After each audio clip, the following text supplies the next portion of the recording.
মামা যাবেন? এই মামা মানে এই আমি কি আপনার মামা লাগি ভাই?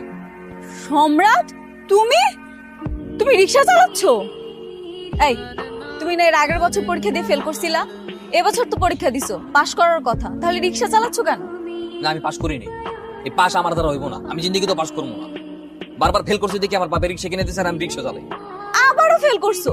একটা বোকা শোকা মানুষও তো দুইবার পরীক্ষা দিলে পাশ করে। আচ্ছা এসব বাদ দাও, তোমাদের বাসায় যাবো, বাসায় নিয়ে চলো চলো।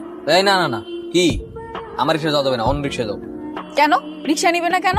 আমি আগে ডিসিশন নিছি, ততদিন আমার রিক্সা চালাম, আমার রিক্সা চালানোর ক্যারিয়ারে আমি কোনো পাস করা শিক্ষিত কামক রিক্সা চলবো। তোমার মাথাটা সত্যি সত্যি গেছে, সরো। এই কি এই আমিও দেখবো তুমি আমাকে খবরদার রিক্সা উঠবে না, নামো। আজকে তোর খবর আছে, তুই আগে আমার রিক্সায় চল। কয়দিন ধরে রিকশা চালাচ্ছ? আজকেই কিনছি। আস্তে, এই কি ব্যাপার, কই যাও? ভাড়া দিয়ে যাবে না? ভাড়া? ভাড়া তো আমি দিচ্ছি না। আজব ব্যাপার, এই আস্তে, ভাড়া দিব না মানে? ভাড়া না দিয়ে যাইতে দিব না, কিন্তু এনে আটকে রাখবো, কিন্তু আজকে বিশাল একটা কাহিনী হয়ে যাবো কিন্তু, কয়ে দিলাম। কি হয়েছে? আঙ্কেল আসসালামু আলাইকুম। ওয়ালাইকুম আসসালাম। এই তুই এখানে কি করিস? আমি এনে হুদাই এনে আপনার মেহমান লয়ে এসেছি, কামে এসেছি। আপনি আমার ভাড়াটা দিয়ে তাড়াতাড়ি বিদায় করেন, আমার বহুত কাম আছে। তোর ভাড়া কত? 150 টাকা। এ নাও ভাড়া। এল কইরা পড়ালেখা না কইরা এখন রিক্সা চালাই, খুব ভালো মানাইতেছে। এই তুই এভাবে খাচ্ছিস কেন? আমি রিক্সাওয়ালা না, তো রিক্সাওয়ালাদের মতো খাচ্ছি, সমস্যা কোথায়?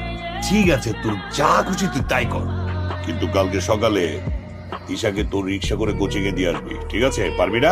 আমাকে আমার ন্যায্য ভাড়া দিলে আমি যে কোনো জায়গায় নিয়ে যেতে পারবো, কোনো সমস্যা নেই।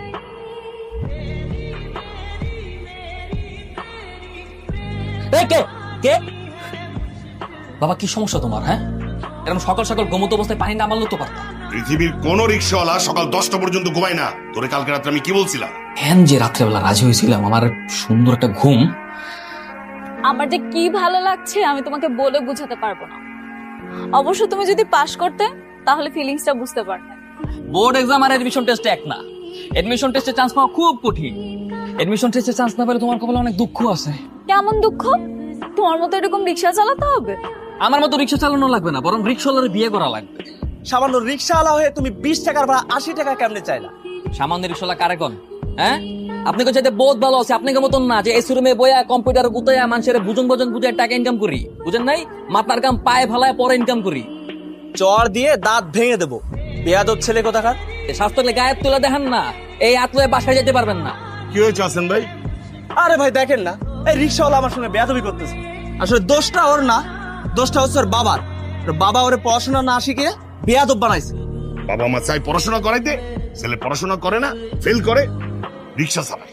আপনি যখন এতই জ্ঞান দিতেছেন, আপনি একটু বলেন তো, আপনার কোনো ছেলে আছে যে ছেলে সামনে পরীক্ষা দিবে?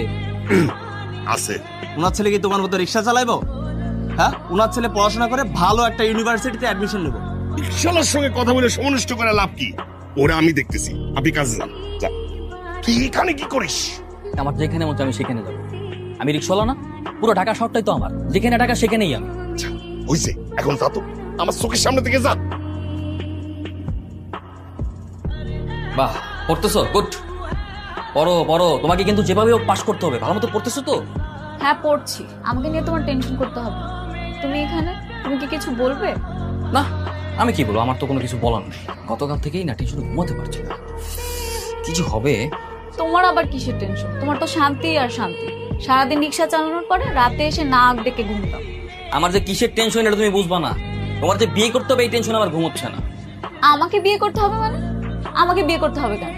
তুমি যখন ফেল করবা তখন তোমার বাবা তোমাকে রিক্সাওয়ালার সঙ্গে বিয়ে দিয়ে দিবে, আর তোমার বাবার পরিচিত কোনো ভালো বিশ্বস্ত রিক্সাওয়ালা নাই। তখন তোমার বাবা আমার বাবাকে ফোন দিয়ে বলবে, বন্ধু তোর পরিচিত কোনো ভালো বিশ্বস্ত রিক্সাওয়ালা আছে? আমি যদি ফেলও করি আর তোমার সাথে যদি আমার বিয়েটা হয়েও যায়, এটা হবে তোমার সাত কপালের ভাগ্য। চলো যাই। চলো মানে? তোমার কোচিং ক্লাস শেষ হয়েছে আধা ঘন্টা আগে, এতক্ষণ কি করছো? ও, একটা ম্যাথ বুঝতে গিয়েই দেরি হয়ে গেছে। তিশা কোথায় যাবে? চলান তোকে নামিয়ে দিই, রিক্সা যেতে হবে। দিশা, আরে এই দিশা, সব কি হচ্ছে? আচ্ছা তিশা মামনি, তুমি আমাকে বলো তো আসল ঘটনাটা কি ঘটেছে? আজকে কোচিং শেষ হওয়ার পরে সম্রাটকে এতবার করে বললাম আমাকে বাসায় পৌঁছে দাও, ও কোনোভাবেই আমাকে নিয়ে যেতে রাজি না। তারপরে ছেলেটা আমাকে ড্রপ করেছে। দেখো মা, তুমি যে কাজটা করেছো এটা মোটেও ভালো করো। এটা ঢাকা শহর, এক এক মানুষের মন মানসিকতা এক এক রকম। এইভাবে আর কখনো অপরিচিত কারোর সঙ্গে যাওয়া আসা করবে না, বিপদ হতে পারে। এখন যাও, উপরে গিয়ে বিশ্রাম নাও। আরে এটা কোন ধরনের বিচার? তাহলে কি করবে? অত বড় মেয়েকে কি মারবে? কি আজকেও টেনশনে ঘুম হচ্ছে না? আজকে তোমাকে একটা জরুরি কথা বলার জন্য আসছি। তুমি কি জানো রিক্সা চালিয়ে প্রতিদিন কত টাকা ইনকাম করা সম্ভব? আচ্ছা বলতেছি, আগে ক্যালকুলেটর হাতে নাও। 10 মিনিটের ভাড়া যদি হয় 50 টাকা, তাহলে 1 ঘন্টা বা 60 মিনিটের ভাড়া কত? 300 টাকা। তাহলে তোমার ঘন্টায় ইনকাম 300 টাকা। তাহলে তুমি ধরো, তুমি যদি প্রতিদিন 15 ঘন্টা রিক্সা চালাও, তাহলে ইনকাম কত? 4500। ডেইলি ইনকাম 4500, তাহলে মাসিক ইনকাম কত? 1,35,000 টাকা। আমি ভাবতেছি ওর জন্য এরকম কোনো একটা কাজের ব্যবস্থা আমি করে দিই। আমি মেয়ে মানুষ, রিক্সা চালাবো কি? তুমি চা বিক্রি করবে, রাস্তায় দাঁড়িয়ে ফ্লাক্সে করে করে চা বিক্রি করবে।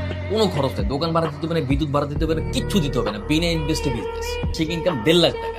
তাহলে ভাবো, তুমি কোচিং করে পড়াশোনা করে নিজের জীবনটাকে ধ্বংস করবে না, নাকি মাসে মাসে 1.5 লাখ টাকা ইনকাম করবে? Totally your choice. কিন্তু বাবা, আর তোমার বাবা কিচ্ছু জানবে না। আপাতত এটাকে পার্ট টাইম হিসেবে নেই, যখন বিজনেস অনেক লাভ হবে তখন ফুল টাইম করবো, কি বল? হ্যাঁ, এই যে তোমার যা যা লাগবে সবকিছুর ব্যবস্থা করা আছে। সবকিছুর তো দাম তো জানোই, তোমাকে গতকাল বললাম। আমরা কোনো ঝগড়াঝাটির মধ্যে নেই, ঠিক আছে? তাইলে তো ব্যবসাটা গ্রো করবে, বুঝছো? আর স্পেশালি যখন চাটা বিক্রি করবা, কাপটা খুব সুন্দরভাবে পরিষ্কার করবা, তারপর চাগুলো পরিবেশন করবে। কি পারবা না? প্রথমবার ব্যবসা করছি তো বুঝতে পারছি না, খুব ভয় লাগতেছে। আর কোনো ঝামেলা টামেলা তো আমি তো আসি। আল্লাহ ভরসা। চা, গরম চা। চাচা চা খাবেন? খাবেন না? আচ্ছা ঠিক আছে, চা গরম চা খেয়ে যান, গরম গরম চা। আঙ্কেল চা খাবেন? না না, খাবো না। আমি 60 টাকার চা আপনার কাছে 6 টাকা রাখবো। আরে বললাম না খাবো না। তুমি এই দাঁড়াও, দাঁড়াও বলছে। জি জি জি জি জি। আমার ভাবতেই কষ্ট হচ্ছে তুমি এরকম একটা কাজ করেছো। তোমার বাবা মা কত স্বপ্ন নিয়ে, কত আশা নিয়ে তোমাকে আমাদের কাছে পাঠিয়েছে। কোচিং এ গিয়ে খবর নিলাম তুমি নাকি ঠিকভাবে কোচিং এও যাচ্ছ না। তোমার যদি এরকম অধঃপতন হয়, তোমার বাবা মা তো তোমাকে রিকশাওয়ালার সাথে বিয়ে দিবে। এটা আমি অনেক আগে ধারণা করছি। নিজের ক্যারিয়ারটা ধ্বংস করেছিস, এখন মেয়েটার পিছনে লেগেছিস। হ্যাঁ, সব দোষ তো আমারই। দোষ করছো, তারপরও দোষ আমার কাছে চাপাই দিচ্ছ। বুদ্ধিটা তো তুই ওকে দিয়েছিস। আর যেন ভুল না হয়, এখন মনোযোগ দিয়ে পড়াশোনা করবে, ঠিক আছে? যাও, পড়তে বসো। Sorry uncle. তিশা, আমি তোমাকে সরি বলার জন্য এসেছি। আমার জন্য তুমি তোমার পড়াশোনায় ক্ষতি করেছো। তুমি তো আমাকে জোর করোনি, আমি তো নিজের ইচ্ছেই ব্যবসাটা শুরু করেছিলাম। দেখো, তুমি তো জানোই আমি পরীক্ষায় বারবার ফেল করতাম। আর এদিকে তখন তুমি সবসময় ভালো রেজাল্ট করতে, পরীক্ষায় পাশ করতে। বাবা সবসময় তোমার উদাহরণ টেনে আমাকে সবার সামনে অপমান করতো। তোমার প্রতি তখন প্রচন্ড ক্ষোভ হচ্ছিল, রাগ হচ্ছিল। তিশা দেখো, আমি যা কিছু করেছি সবকিছু না বুঝে করেছি। আমি চাই আজকের পর থেকে তুমি আমার সাথে আর কথা না বলো। কিন্তু তিশা, সম্রাট প্লিজ, তুমি এখন যাও।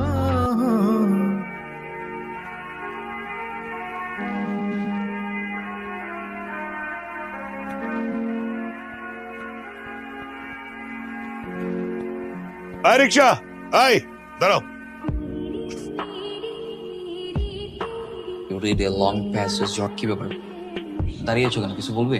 তুমি পড়াশোনা করছো? হ্যাঁ, শুরু করলাম। যেভাবে হোক আমাকে সামনের বার পাস করতেই হবে। তুমি কি জানো আমি কত ভালো স্টুডেন্ট? আমি শুধু আলসামি করে পড়াশোনা করি আর ফেল করি। তাই নাকি? হ্যাঁ। ভালো ডিসিশন, তাহলে মন দিয়ে পড়াশোনা করো। পড়াশোনা করলে তুমি আমার সঙ্গে কথা বলবে? নিষেধাজ্ঞা তুলে নেওয়া হলো। ঠিক মতো পড়াশোনা করলে কথা বলার পাশাপাশি মাঝে মাঝে পার্কে ঘুরতে যাওয়ারও সুযোগ আছে। কি বলছো, সত্যি? না মিথ্যা। তুমি কিন্তু ছেলে হিসেবে খারাপ, শুধু মাথায় একটু শয়তানি বুদ্ধি বেশি। কয়দিন আগে তো আমাকে বিয়ে করার টেনশনে রাতে ঘুম হতো না, এখন আবার কিসের টেনশন শুনি? আর ওই টেনশন করতে করতে তো কখন যে মাথার ভিতর তুমি ঢুকে গেছো টেরি পাইনি। একদম অন্যদিকে মনোযোগ দেওয়া যাবে না, এখন শুধু পড়াশোনা। আমি তো কোথাও পালিয়ে যাচ্ছি না, তাই না? এরকম